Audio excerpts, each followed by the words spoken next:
माजी आमदार झाले, आता आजी आमदारांचा प्रवेश असल्याचा सामंतांनी दावा केलाय। अनेक मोठे नेते शिवसेनेत प्रवेश करतायत। मी कुणाचंही नाव आता घेणार नाही असं उदय सामंत म्हणाले। तर शिवसेनेत कोण येणार याबाबत आधी बोलल्यानंतर समोरचे सावध होतात असं शंभूराज देसाई म्हणाले। ऑपरेशन यशस्वी होऊन पेशंट बरा झाल्यानंतर ऑपरेशन टायगर बाबत सांगणार असल्याचं देसाई म्हणाले। नंतर आजी आमदारच राहतात ना। काल एक माजी आमदार झाले, उद्या एक माजी आमदार होतील, अजून 2-3 दिवसांनी एक माजी आमदार होतील, मग आजी आमदारच राहिले। आणि पक्षातले पक्षात प्रवेश करत नाहीत, जे बाहेर आहेत तेच प्रवेश करतात।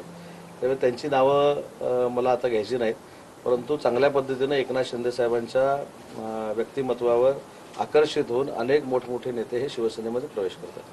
तुम्हीच माध्यमांनी मला आणि उदय सामंत साहेबांना मुंबईमध्ये प्रश्न विचारला होता, ऑपरेशन टायगर काय?